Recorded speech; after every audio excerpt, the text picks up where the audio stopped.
Hello, everyone, and welcome back to BarcaBuzz. In this video, we're going to be talking about that we've learned from this match against Las Palmas, the 2-1 loss in Montjuic. And we're going to jump straight into this. So the first one that I want to talk about, Oscar, is it's a bit of an obvious one, but we have become too dependent of Lamine Yamal. That is the first thing that I've learned. 11 out of 11 with Lamine in the starting lineup, and 0 out of 4 when he's not playing. So first lesson that I've learned, we have become too dependent of Lamine Yamal. How do you see this? Yeah, it's no surprise. I totally agree. I think we all feared this when Lamine did get injured or needs a rest, because let's remember, Lamine Yamal cannot play 38 games out of 38, even if he had the ideal fitness program, conditioning program. It would still be madness. And from Barca's point of view, to play Lamine every game, but there's no doubt about it. Not only do we not have the quality to back up Lamine Yamal, even close to quality, we don't even have the same profiles in terms of wingers who are 1v1 specialists out wide, who can carry possession from one third to the other. We don't have that, and players who can beat the fullback with ease on a regular basis. We do lack that kind of profile outside of Lamine Yamal, and the bigger point to it is that we're too easy to defend against when Lamine's not on the pitch. I think a lot of our play does become congested in the middle, as we kind of already said, without Lamine on the pitch, and it becomes a case of we need the wide threats of Jules Koundé or Gerard Martin or Alejandro Balde to produce out wide, and it just isn't going to happen to the same way it would if Lamine Yamal was on the pitch. So it's definitely something that is hurting us. Because when Lamine Yamal gets on the ball, he always occupies two players. If he gets past those two players, they then need to bring across a first or a second player. So all of a sudden that creates space for the rest of the team, and Barca can play at their best. This Barca team wants to play at a high tempo, to generate fast transitions. You need players who can make that happen. You can't just have players, you can't just fill your front line with, say, Fermin Lopez and Dani Olmo, with great respect to both players, because they want the ball to feet. Not players who can burst past a player like a Lamine Yamal can. And the fact that Lamine Yamal can burst past a player makes it a lot easier to play at the high tempo, at the fast transitions, because he creates a space himself. It's as simple as that. No one else in this Barca team can do that at all. So it's no surprise at all. But it's something, hopefully, with a transfer window or two, we can adjust to. Yeah, I totally agree, and I think we need Lamine, as we said, and he's gonna get back. Hopefully he doesn't get injured again. But against Mallorca, I should start, hopefully. So I do think we're gonna see Lamine carrying this team a little bit once again. I think it's unfair to say that he's not been carrying this team, because Rafinha has been playing really well. Same goes to Lewandowski, the midfield, other than today. But I do think that attackingly, in terms of creating chances, it's really been mainly on Lamine Yamal. But we're going to go to the second lesson that we've learned from this match. So second lesson, we have to shoot a lot more rather than just passing the ball around. I think this is something that Barca have always been doing, right? We have players like Pedri, for example, who is an amazing passer. He always finds the right pass, the key, the key pass to Lewandowski, to Rafinha, to Lamine. But sometimes, like Rafinha showed us today when he scored, you just need to shoot. What's your take on this? Totally agree. I think we are a lot more pedestrian in the attacking phases this last couple of weeks. Obviously, part of that does interlink with Lamine Yamal, but I think just in general, when teams are able to, in terms of defending 2 banks of 4 in front of the opposition's goal, that is making it a lot more difficult for us. But I think with that, when you aren't able to run at teams with speed and attack with speed, you just got to take some more risks and attack in different ways in terms of taking shots from distance, crossing the ball from time to time. I don't think we put enough crossing into the box either. I think Hector Fort, the Pedri chance you referred to, was one of the few times we actually got Hector Fort into a crossing positions on that right hand side. We know how good Hector Fort is going forward as well. I just think that's been a recurring theme all season. We've not had a lot of output from the fullbacks. Whether it's instruction to not cross the ball first time, or to rather lay the ball off to the winger opposite to them. If it's Jules Koundé on the right, lay the ball off to Lamine Yamal, or if it's Alejandro Balde, lay the ball off to Rafinha in attacking that way. But I think we naturally attack in quite a narrow way. But we do need the fullbacks to not just provide the width. It's all well, anyone can provide the width. Me and you could provide the width. We had the fitness level to get up and down the pitch. It's about them producing the quality then. Actually being a threat whilst doing it. And I don't think we're getting that enough from the fullback. So, and with that, we're not getting shots off quick enough, because we're not able to create that separation to get space to attack into. And if you're not able to do that, then you've at least got to get some shots off. And just try and work the opposition goalkeeper a little bit more. And I think we had 28 shots in the game, but it didn't feel like that at all. we didn't actually work the goalkeeper very often. It was only really Rafinha who was really testing the goalkeeper. Lamine had a couple of shots, but they weren't really particularly tested ones. That is something that I didn't think would be a weakness this season, but certainly the last couple of weeks has been a weakness. Totally. And I think that takes us to the third lesson that we've learned. So the third lesson is titles aren't won in October, nor are they lost in November. So we're looking at October. This was one of the best months in the history of the club. I'm actually, I have the audacity to say that. It's been an amazing month. We beat Bayern Munich 4-1. We beat Real Madrid 4-0. We beat Sevilla 5-1. It was an amazing month. No ways to look at this. No two ways, sorry, to look at this. But the title was not won when we beat Real Madrid, nor when we beat Bayern Munich. People were excited, rightly so, by the way. We were playing some beautiful football, but it doesn't mean we're going to win the league. It doesn't mean we're going to win the Champions League. We do need to remind you guys that we haven't won the Champions League in 10 years. So yeah, we're not going to win the title in October. And now we're not playing so well. The last 4 games, we've only won 1, but it doesn't mean it's lost. It doesn't mean, there's no reason to play in the league now because it's lost. No, the title is not lost, just like it wasn't won 1 month earlier. How do you see these takes, for example, of people being people rushing to make a decision to say we're going to win the league, or there's absolutely no way we're going to even get, top 2? I think the reality is for Barca this season, if Barca were to have any chance of winning any trophy this season, any trophy, they need Lamine and Rafinha at full fitness. And all the time playing this well throughout the season, because if we're being honest, there's no replacement for Lamine in the squad, and there's no replacement for Rafinha in terms of what they offer. Lamine for his 1v1 dribbling, his ability to carry that right hand side. Rafinha for his absolute relentless goals and assists, his relentless pressing, his relentless movements in behind. Barca can't replace that. They haven't got the same level of quality to replace that, and they are the 2 players we look at. Of course, you can put Pedri into the equation, you can put Pau Kubasi into the equation. Under Hansi Flick, in this system, it's always going to be the forwards that make the difference more than anything. As much as Pau Kubasi and Pedri are utterly amazing players, utterly amazing footballers, the difference makers for Barca this season will be the forwards, because how quickly we look to transition from one end of the pitch to the other. This isn't like, in terms of the pep time, in terms of Xavi, Iniesta, Busquets would always make Barca competitive, even if Messi was out injured, because Messi did have, spells out injured, or, things like this. Barca need the top end of the pitch, the best players available at all times. Of course, we can link Olmo and Lewandowski into it. We maybe have a little bit more answers for Olmo and Lewandowski in terms of Olmo could go to false 9. Firmino can come in, these different options, Pablo Torre as well.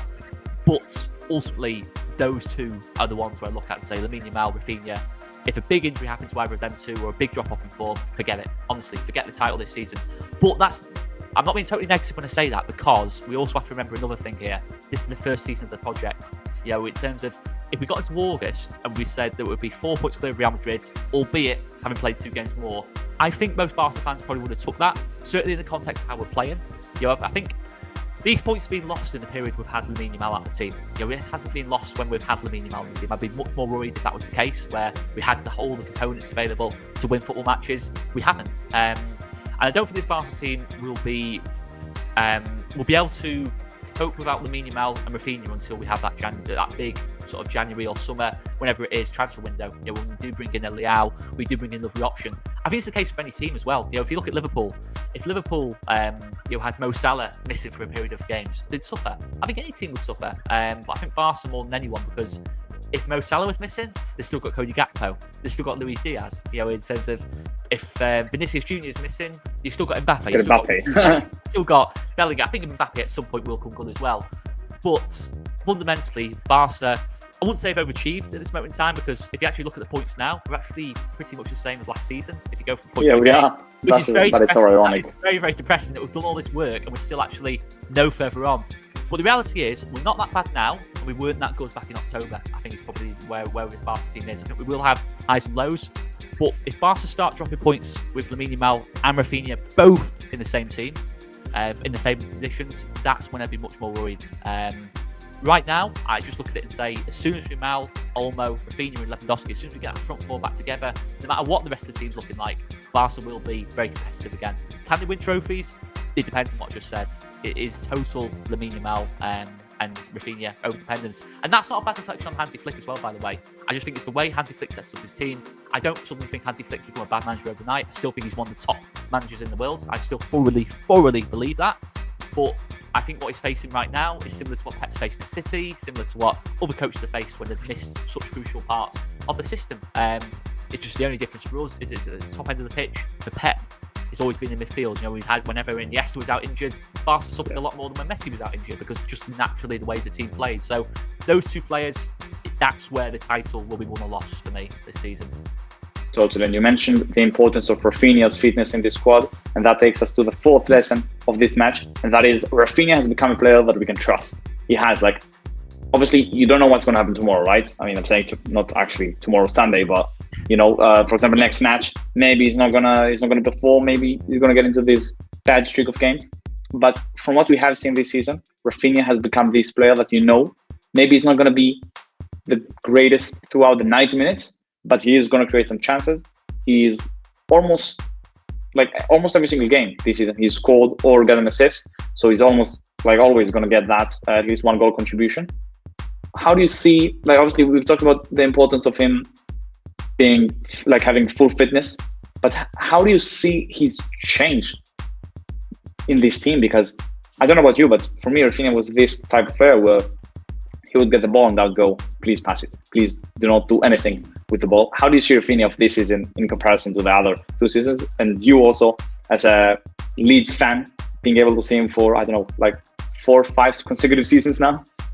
Yeah, I think what I was going to actually, funny enough, you mentioned the Leeds thing. I was going to mention Leeds first and foremost. I think he's definitely the happiest in terms of his own individual performances since he has been in the Leeds shirt. I think just in terms of the way the team's set up, I think naturally Rafinha's a player who thrives in transition-heavy teams. I think he saw it with Marcelo Bielsa and under Hansi Flick. You know, in terms of teams that play quite vertical football. I think under Xavi, we were vertical at times, but I think it was a bit more methodical. I think it was a slower tempo in general. I think it was more midfield heavy under Xavi. So I think that kind of situation doesn't really suit Rafinha as much. I think under Xavi, Rafinha was utilised a lot more as kind of like a creative player. Under Hansi Flick, he's an outlet. He's someone who we get the ball into space and he makes things happen. I think today actually was probably the closest I think I've seen Rafinha since his Leeds days in terms of actual playing profile, in terms of a lot of the play was in front of him. He was cutting in from the right to left quite a lot. Obviously, the goal comes from that situation, but I don't personally believe there'll be a big... Obviously, Rafinha has got 24 goal contributions and we're in November. If he carries that on, he'll have 72 over the season. I don't think he's going to finish the season with 72 goal contributions. He's not. I also don't believe there'll be a big drop-off for Rafinha. I don't think he's going to go 4 games without a goal and assist. I just don't think he's that type of player. I mean, he's that happy in his own game that even when he's not playing well, because he has had some games this season, Rafinha, where I'd say he hasn't actually played well. He's still come away with a goal and assist. I think he's had a couple of games like that this season. Listen, I don't believe he's going to finish the season with ridiculous sort of 70 goals and assists. That isn't going to happen. But I don't think as well he'll have a big drop-off. I really don't believe that. I think the only reason a drop-off would happen would be if Lamine got another injury and he didn't have that partner in crime that we've kind of spoken about, because both complement each other's games so perfectly. But I do believe, you know, he and Lamine are the two players to look at and think over the whole season they will be the players who you can probably count on the most. You know, in terms of their overall influence. I still think Pedri is the player who I would say is the most complete player in this Barca team at this moment in time. But I think with the way we play, I think it's always going to be the forwards who decide games for us. So I think Rafinha, I think he's just going to grow and grow and grow in terms of in this leadership role for us this season, which is going to be quite important, especially this stage now. You know, when we're going through quite a tough run of form, this is when you're going to really see, is Rafinha the leader? I think he showed it today. It's now about showing it for the next sort of 2 or 3 games, because I think the next 2 or 3 games we're going to have to suffer in the next 2 or 3 games. I think we're well capable of, you know, winning on Tuesday against Mallorca, winning against Real Betis, but they're not going to be games where it's just going to flow easily like it did in that sort of October run. I think this stage of the season is where the weather's not so good. You know, in terms of the sol isn't making its appearance as often at this time of year, and it's going to be a case of a bit more British weather. And Barca are going to need players who are going to really be able to sort of get us through this next sort of couple of weeks. Because Barca, if we win the next 2 or 3 games, I honestly think this recent run of form will be not forgotten about, but it'll be the back of people's minds. I think it's just these next 2 or 3 games, we just have to find a way to get through them. And I think Rafinha's going to be very, very key to that. Absolutely. We always have highs and lows, right, throughout the season. And hopefully we're going to get back to the highs because it was fun while it lasted. And that brings me to the fifth point. And that is something that I didn't expect, I was going to say, but it's something that I've been thinking about for a while now. The other day I did an article where I work, and it was an article talking about why the game has, people say it's become more boring, talking about football, obviously. And one of the reasons was obviously, let's put it this way. The fifth lesson that I take from this match is the clock has to stop when the ball goes out. Like, the referee has to stop the time when the ball goes out, especially in the last minutes, because we've seen, suddenly Las Palmas are 2-1 up, and all of a sudden everyone gets injured. And obviously it's also the end of the game, so players tend to get injured more in the last minutes of the game because they're really tired. But it seems like a great coincidence to me that everyone's muscles stopped functioning the minute that Las Palmas scored the second goal. And obviously Flick was pissed off when he saw that. I can't remember who he was. I think it was Mika Marmol, who used to play for Barca, that got injured. So I don't know what you think about this, but I think it's time for a change in the rules. And the ball goes out, no problem. We're just going to stop the clock, because otherwise players are still going to be motivated to wasting more time. And let's be honest, you add 8 minutes and it looks like a lot, right? Because 8 minutes is not like, it is a lot. Normally it's 4 or 5 minutes, but this time it was 8. But it was nowhere near as many minutes as they were wasted, because I think it was, 15 minutes that they were just lying around doing nothing, and the game was not really being played. Do you think this change of rule could actually benefit? It's a little like basketball. I know it's hard to think about, but I genuinely think if we change this, it could actually benefit the game, and especially then neutral viewers who just want a smooth game without any stops. How do you see this change of rule? Yeah, I mean, it's definitely a recurring theme of Barca that teams don't come to Montjuic or the Camp Nou to play football in general. 90% of teams do look to waste time, do look to, put in some interesting challenges. I think you saw a few today on Lamine Yamal especially, certainly quite a few on Rafinha. That's just part and parcel of football. I think in the history of time, the poorer teams do genuinely tend to be more aggressive against the stronger teams. That's natural, isn't it? It's natural whenever you play sport. Your biggest equaliser is playing that way. But I think certainly in recent years, I think the big equaliser has been time wasted. In terms of just the momentum more than anything. I don't think it's even so much the actual total time lost. I think it's just the actual momentum is lost in the game. Especially this Barca team under Hansi Flick, we know how we want to play. We want to play with rhythm. You want to get Pedri on the ball, touching the ball. You want to get Pedri getting 100 touches in the game, zip passing in between the lines and sort of setting up attacks and plays from deep. And then as soon as Pedri plays the pass, whole team is set then, and it's just a case of what can the front four do from that situation? How quickly can we get the front four from defence to attack, and how quickly can we make something happen? Is the combinations right in the front four? These different bits and pieces. But I think the way teams are playing now, especially the last couple of weeks, is it's kind of a case of just constantly stopping Barca getting into that rhythm. And it might sound like a case of if Barca are that good, it shouldn't hurt them. But I think when you're just constantly waiting to get play underway, you played 1 minute and then you're waiting 2 minutes to play another minute kind of thing. The ball's constantly out of play. It's different bits and pieces. I think it is an issue. I think it's an issue for football in general. So I think obviously stopping the clock's an answer to it. I think it's certainly more from the fact that it will just discourage teams from wasting time. I think in terms of the actual time lost, I'm not as concerned with that in terms of what the game would be for stopping the clock. I think the biggest one would be just anything to stop teams from wanting to waste time, stop the incentive from being wasting time. Because I think ultimately teams don't waste time, they waste momentum. They want to stop momentum. Because the last thing you want if you're a team playing away at the Montjuic is having Lamine Yamal getting on the ball and running at you kind of thing. You want to be able to stop that flow as much as you can, whether it's a cheap foul, and then kicking the ball away, whether it's stopping restarts. That's what you want to do. If you're going away to Montjuic, you want to get under the crowd a little bit. You want to get under the opposition's skin a little bit as well, which is what teams have done against Barca in recent weeks. I think it's just a case of, it's not just Barca, I think it's across the leagues. I think in England especially, got a massive issue with it in the second division. Sort of been a little bit less of an issue in the Premier League, but I think the second division, it's a big issue without VAR and different bits and pieces like that. So yeah, it's something definitely to look at. It's definitely frustrating. But The only issue I've got of stopping the clock is imagine Real Madrid stopping the clock kind of thing.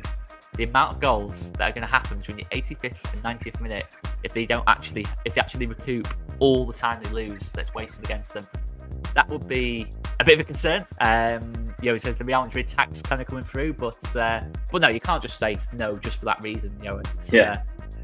It's an interesting one, but I don't think there's any perfect solution. But I think stopping the clock, just for the fact that it will discourage teams from wasting time, is probably the biggest one for us. But we'll see. I can't see it happening anytime soon, though, if I'm being honest, mate. Yeah, I don't think it's going to happen simply because maybe the fan base is not ready. Like, people don't like changes. That's a general rule in life, that people are just, they really fear, they have this fear of change because it's scary. We want what you already know and what isn't scary to us, really.